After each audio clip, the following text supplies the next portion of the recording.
Fala pessoal, tudo bem com vocês? Bora atualizar as notícias do Timão? Chega mais, eu sou o Chico Garcia, inscreva-se no canal e vamos juntos. Eu ainda tô com uma pulga atrás da orelha, eu tô achando estranho exatamente por conta dessas possibilidades aí na lateral, mas ok, a janela fecha dia 28, talvez o Corinthians esteja se mexendo para pontualmente reforçar. E aí se vem um lateral esquerdo, ok, mas tem que vir um direito também e tem que vir mais um atacante, mais um ponta. Acho que o Corinthians precisa desse jogador com essa característica de drible, 1 contra 1, para poder mudar jogos no segundo tempo. Maurizio Angileri é o lateral esquerdo que está sendo contratado pelo Corinthians, ex-River Plate, que está no Getafe da Espanha, vem por empréstimo com opção de compra para poder jogar nessa temporada por aqui. Um lateral muito experiente, 30 anos, não faz parte daquela cena, né, do River Plate multicampeoníssimo com o Marcelo Gallardo desde 2015 lá, mas ele chega em 2019 e 2019 segue a toada de outros tantos títulos do River, né, Recopa, Supercopa, Campeonato Argentino mesmo. E depois ele sai para a Espanha, não jogou ainda nessa temporada pelo time espanhol, é bom que se diga, mas é um lateral experiente, é um cara que é dono da posição, dono do setor, né? A gente acompanha aqui o futebol sul-americano há algum tempo e o Angileri é um jogador que chega e farda e joga, né? Chega para ser titular nesse elenco do Corinthians. Eu, inclusive, depois do jogo contra a Portuguesa, falei sobre as laterais, que não pare por aí. O Corinthians precisa atentar para a lateral direita também. Não que o Mateuzinho seja um problema, mas eu acho que o Léo Maná se torna um problema. O João Vitor Jacaré acho que não é uma solução ainda. E o Mateuzinho pode muito bem ter uma sombra e pode ajudar em vários momentos. Eu só acho que ele não pode ser a solução nesse momento. E isso vale também para o Hugo e para o Matheus Bidu. O Diego Palacios, eu confesso para vocês que eu desisto. Eu não sei o que acontece. E assim, quando o Corinthians encaminha a contratação de um jogador em que você tem outros 3 para a mesma posição, eu sei que ter elenco é legal, mas eu nunca vi isso. Eu nunca vi um time com 4 laterais esquerdos. Então isso não vai acontecer, gente. Isso não vai acontecer. É fato que alguém vai ser liberado. Vai sobrar para alguém. Quem? O Pedro Ramiro, ex-Rádio Bandeirantes, que agora está indo para a TV Record, noticiou que o Matheus Bidu seria liberado para negociação. De novo esse papo. Depois da volta por cima que ele teve no ano passado, de novo, o Matheus Bidu sendo colocado aí como uma moeda de troca. Acho errado, porque acho que o Bidu, com todos os problemas, tá? O Bidu deixou muitos espaços, por exemplo, no jogo contra a Luz, apesar de ter feito o gol, mas isso é sistema também, né? Isso não é culpa só do jogador, isso tem uma questão tática também. Eu acho que tecnicamente ele não entregou menos do que o Hugo. E o Hugo, nesse momento, está sendo escolhido como titular, então aí você entende do porquê a busca por um lateral mais experiente, com mais qualidade técnica. Agora não entendo, de novo, o Matheus Bidu na vitrine. Acho que o Bidu seria um bom reserva para o Angileri, por exemplo. O Hugo não, eu não consigo entender. Mas enfim, são escolhas da comissão técnica. E o Palacios, que a gente nem está colocando nessa conversa, não dá, né, gente? Falta uma transparência, falta uma explicação. A gente está se encaminhando aí já para o 3º mês de 2025 e ele jogou de novo uma partida só. Depois de ficar um ano parado, ele volta, joga um jogo e acabou. E não tem mais Palacios. E a gente quer ver mais do Palacios, quer ver se ele tem condições de vestir a lateral esquerda do clube. E, cara, a coisa não acontece, não funciona. Então, não sei mais o que pensar. E aí, quando o clube vai no mercado e busca um lateral esquerdo, é sinal de que não contam com o Palacios e tem no Bidu e no Hugo uma insuficiência, o que já é notável.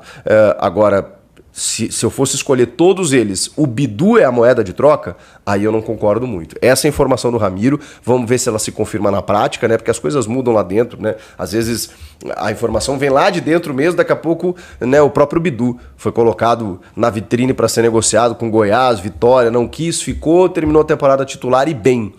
E agora o clube busca aí o Angileri, de 30 anos, ex-River Plate, que está no Getafe da Espanha. Vamos aguardar para ver o que acontece.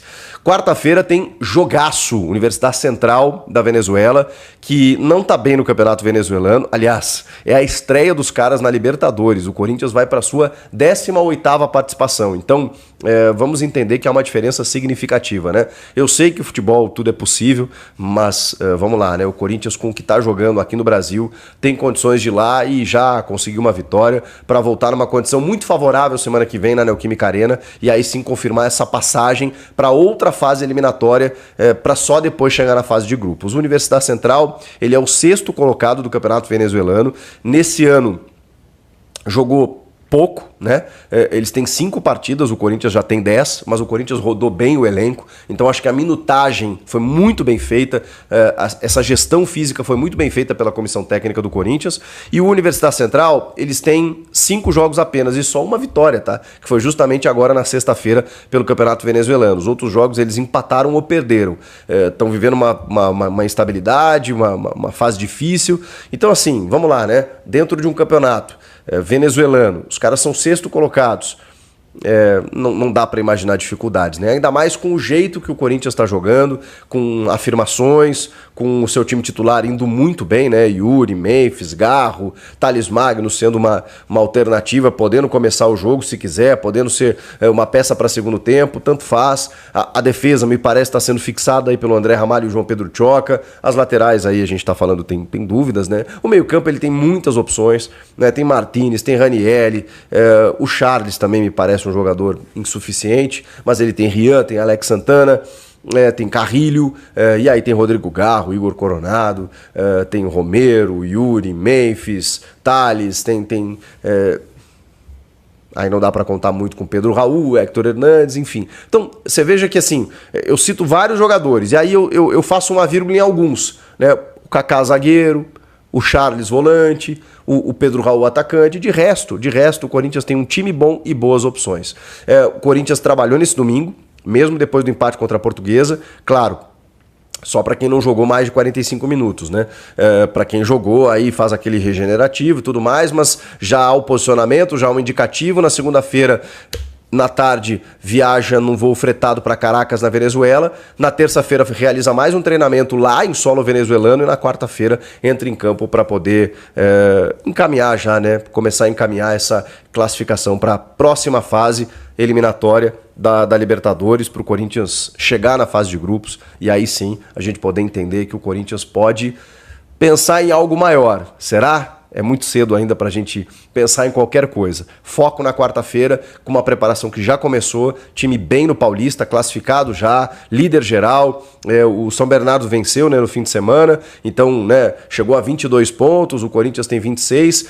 Pode ser aí, né, que nos últimos jogos o Corinthians perca a liderança geral, o que eu acho difícil. O Corinthians ainda tem um jogo a realizar, e o São Bernardo vai ter que ganhar os dois aí para tentar passar o Corinthians, o que daria uma vantagem muito boa para o Corinthians aí decidir em casa até o final da competição. Então, tá tudo certo, gente, em termos de gestão física do elenco, em termos de preparação, em termos de logística. O Corinthians fez tudo certinho para chegar agora e ter esse foco na quarta-feira, nesse jogo fundamental, que é, já nesse momento da temporada, o jogo do ano.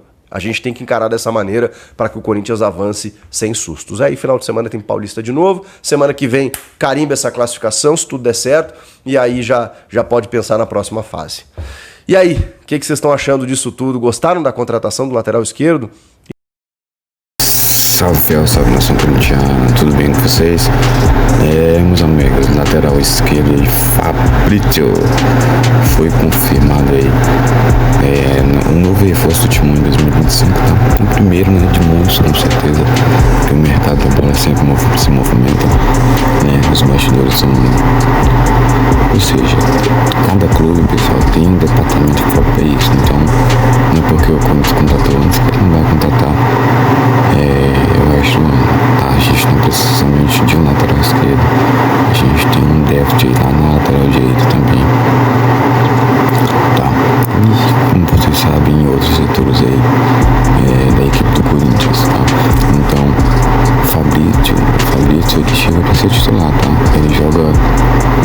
Ele tanto ataca bem, que é uma característica do Bidu, só que o Bidu ele não tem uma boa linha defensiva, tá? O Fabrício, ele tanto ataca bem como ele defende bem, tá? Diferente também, que é diferente do Hugo. O Hugo defende bem, porém ele não ataca bem, tá? O com certeza ele vai chegar pra ser titular. Vamos ver como é que tá a condição física dele. Ele é um bom jogador, sim, um bom lateral esquerdo. Espero que ele faça sucesso aí e traga muitos títulos aí pra nós corintianos, tá bom? Então é isso, trouxe um corte aí do Chico Garcia, espero que vocês tenham gostado.